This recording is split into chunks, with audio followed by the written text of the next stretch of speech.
Ah, l'été. Des cieux bleus, des champs verts et une chaleur dorée. Ou c'est ce qu'on me dit, je vis dans le nord de l'Angleterre, je n'ai jamais vraiment connu l'été. Mais pour les médiévaux, c'était un moment de célébration pour toutes les classes. Peut-être le meilleur moment de l'année pour les rassemblements sociaux. Mais le travail des champs devait continuer malgré les canicules, sécheresses, incendies de forêt, peste et fièvre qui sévissaient à Die l'été. Bienvenue à la folie médiévale.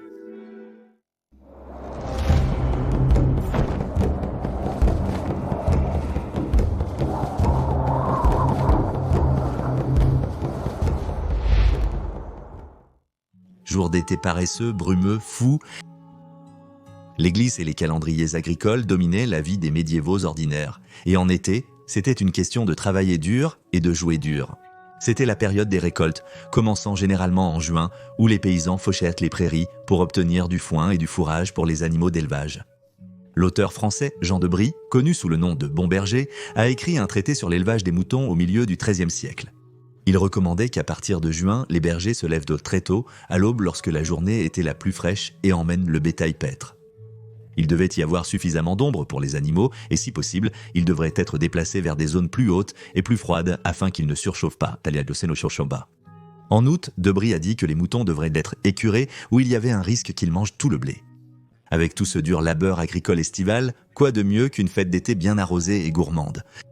On pourrait dire que l'été au Moyen-Âge était inauguré à la Pentecôte. Cette fête est toujours célébrée aujourd'hui en Grande-Bretagne et est connue sous le nom de Whitsun ou Whitsunday.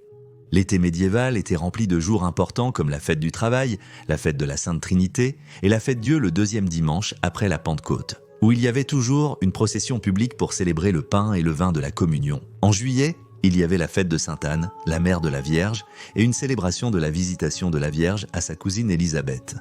En août, c'était la fête de la Masse et la transfiguration de Jésus qui étaient célébrées. Le 1er août, jour de la Saint-Pierre Advincula, les gens devaient aller à l'église pour payer le denier de Saint-Pierre, aussi appelé denier de fumée. C'était une taxe qui devait être donnée à l'église. Un penny devait être payé de chaque maison. Ces fêtes religieuses étaient une excellente excuse pour des divertissements en plein air par beau temps. Les célèbres mystères de York, Chester et Wakefield étaient toujours organisés lors de la fête du Corpus Christi et d'autres étaient organisés partout en Angleterre. Il y avait aussi des foires avec des ménestrels, de la musique et peut-être un ou deux feux de joie en clin d'œil au passé celtique. Il pourrait y avoir de la danse et des chants d'été car cela se faisait pendant l'été ainsi qu'à Noël et la plupart des chansons étaient plutôt grivoises plutôt que religieuses. Les jeux, tournois et sports étaient également populaires pendant l'été médiéval. La boisson et le jeu étaient toujours populaires parmi les paysans à n'importe quel moment de l'année, ce qui a amené le clerc Robert de Brun à se plaindre que, je cite, « danse, cartes, jeux d'été, de beaucoup de tels viennent de beaucoup de honte en 1303 ». Le labeur et l'activité physique sous la canicule ont poussé certains à se rendre au point d'eau le plus proche pour se rafraîchir en se baignant. Le magnifiquement illustré Livre d'heures du duc de Bury, le frère du roi Charles V de France, contient une page illuminée pour chaque mois de l'année. La page d'août montre des paysans portant des chapeaux travaillant dur dans les champs, tandis qu'un homme nu est assis sur la rive de la rivière et se sèche au soleil pendant que ses compagnons nagent dans l'eau. Cependant, peu de médiévaux savaient nager, et cela a été souligné dans une ordonnance de la ville de Paris du XIVe siècle qui disait, je cite, « Parce que ces jours chauds, beaucoup de gens ont eu du plaisir et le désir d'aller se baigner dans la même rivière, beaucoup de grands inconvénients se sont déroulés, parce que beaucoup de ces personnes se sont noyées dans la rivière, ce qui est une chose très pitoyable. » Pour réformer les esprits insensés des jeunes et d'autres personnes qui vont se baigner dans la rivière, nous interdisons que quiconque se baigne nu dans la rivière, sinon ils seront mis en prison. J'espère que quelqu'un a averti les nageurs olympiques à ce propos. Les filles de l'été, sans aucune protection, les gens ordinaires de l'Europe du Nord se retrouveraient aux prises avec les problèmes de coups de soleil, tout comme aujourd'hui. Les manuscrits médicaux, comme le Bald's Leech Book anglo-saxon du Xe siècle, contenaient des recettes pour aider à résoudre divers problèmes. Il recommandait, je cite, « faire bouillir dans du beurre des rameaux de lierre tendre et s'enduire avec ». La norme de beauté dominante de l'époque était la peau claire. Cela était vu comme un signe de richesse et de statut et une indication de la situation financière d'une femme. La peau bronzée était associée aux paysans qui travaillaient toute la journée dans les champs. Les médecins médiévaux recommandaient que les femmes protègent leur peau avec des chapeaux à large bord et des parasols ou évitent carrément de sortir au soleil. Le Trotula, un texte médical du XIIe siècle, conseille d'utiliser du suif de cerf bouilli pour traiter la peau rugueuse du visage causée par le soleil. Le traité discute également des avantages d'un onguent très utile qui est bon pour les coups de soleil à la fois pour le traitement et la prévention. L'onguent était appliqué la nuit et laissé pendant la journée pour protéger les dames des coups de soleil, tel un écran solaire précoce. Malheureusement, l'onguent était composé d'une once de racines de lys, de 2 onces de plomb blanc, de mastic, d'encens, de camphre, de graisse animale et d'eau de rose. Les femmes de Salerne, en Italie, utilisaient l'onguent pour, je cite, « rehausser la peau et la colorer magnifiquement ». Nous sommes maintenant conscients de l'intoxication par le plomb et nous ne pouvons qu'imaginer les symptômes horribles que beaucoup de ces pauvres femmes ont subis en ingérant du plomb dans leur corps. Des symptômes tels que maux de tête, constipation, infertilité, et dans des cas extrêmes, crise, coma et même mort. La brise d'été me fait me sentir mal. En ce qui concerne les médecins, juillet et août étaient à peu près la période la plus dangereuse de l'année pour nous les humains, croyant que l'air estival était corrompu et infecté, et transportait le miasme censé apporter des maladies mortelles. La médecine médiévale suivait la théorie des 4 humeurs d'Hippocrate, le sang, le flegme, la bile jaune et la bile noire. Ces 4 substances étaient organisées autour des 4 éléments, les 4 attributs du froid, du chaud, de l'humide et du sec, et des 4 saisons. C'était la bile jaune qui posait problème en été, car selon Bartholomée Anglicus, le soleil était à son point le plus haut et brillait directement sur le sommet de la tête d'une personne. Cela provoquait un excès de bile jaune et l'humeur sèche-chaude associée à un caractère colérique et facilement irrité. En été, ajoutait Bartholomée, le corps se réchauffait, puis la transpiration le faisait sécher et devenir faible. Cela pourrait amener les gens à être touchés par des épidémies, des fièvres et d'autres maladies chaudes et sèches. La première épidémie confirmée de la mystérieuse maladie de la sueur a eu lieu en 1485. Il est possible qu'il y ait eu une épidémie dès juin, bien que les dossiers des symptômes du patient ne soient pas assez complets pour en être sûr. Selon la chronique de Croyland, Thomas Stanley, le premier comte de Derby, a évoqué la maladie de la sueur pour justifier son absence à la bataille de Bosworth aux côtés de Richard III.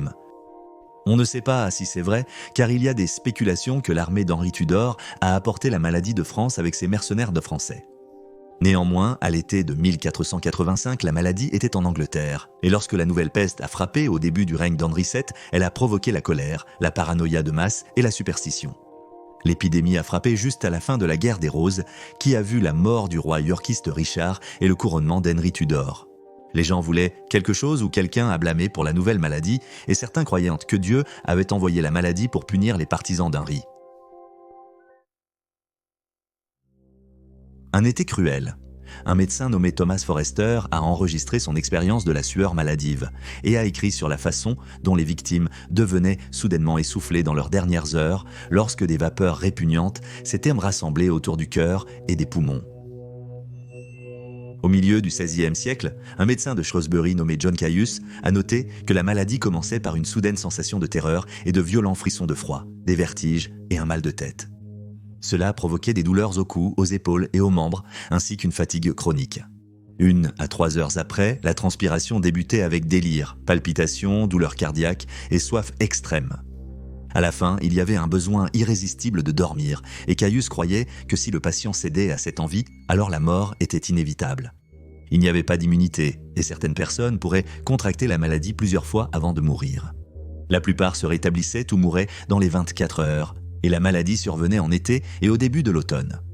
L'épidémie a frappé Londres le 28 août et fin octobre 1485, la Suède a tué des milliers de personnes, dont 3 shérifs, 6 échevins et 2 maires. La cause reste inconnue, bien que les eaux usées, la mauvaise hygiène et l'eau contaminée aient toutes été accusées de la maladie à un moment donné.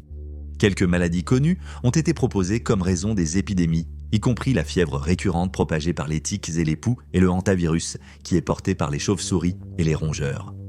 La fièvre récurrente survient l'été avec une éruption cutanée et une croûte à l'endroit de la morsure de tique.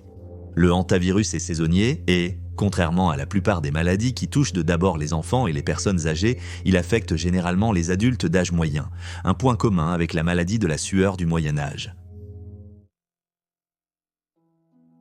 comme l'été. En 1077, le manuscrit de Worcester a noté que c'était, je cite, « l'été sec », et la faune est arrivée dans de nombreux comtés et a brûlé de nombreux villages et aussi de nombreuses villes ont brûlé. Tout comme aujourd'hui, les incendies de forêt devaient être faits avec des poutres en bois, souvent avec des toits de chaume, et devaient être faits avec des poutres en bois, souvent avec des toits de chaume, et avaient des joncs ou des pailles sur le sol, les rendant un véritable risque d'incendie. Selon la chronique de John Worcester, en 1048, un feu dans l'air, souvent nommé feu sauvage, a brûlé de nombreuses personnes. Pour aggraver les choses, les maisons étaient étroitement en 1048. Pour aggraver les choses, les maisons étaient étroitement regroupées le long des rues étroites et sinueuses des villes et villages médiévaux. Les magasins, les écuries et les ponts étaient souvent construits avec des matériaux inflammables. Les Parisiens étaient sommés de garder un poste à côté de leur porte en cas d'incendie pendant les mois chauds. La plupart des gens connaissent le grand incendie de Londres de 1666, mais un autre feu dévastateur a ravagé la ville bien avant, en 1212. Dans le résumé des chroniques anglaises de John Stow, il a affirmé qu'environ 3000 vies ont été perdues. L'incendie s'est déclaré début juillet, au sud de la Tamise. Il a détruit une église et Borough High Street avant d'atteindre le pont de Londres. Des vents forts ont propagé les braises ardentes à travers le pont, propageant rapidement l'incendie de l'autre côté de la rivière. De nombreuses personnes ont été piégées sur le pont de Londres entre les deux murs de flammes alors que les boutiques et les maisons en bois sur le pont prenaient feu. Ceux qui ne sont pas morts dans l'incendie ont sauté dans la rivière et se sont noyés. Seul le pont, qui était fait de pierre, a survécu.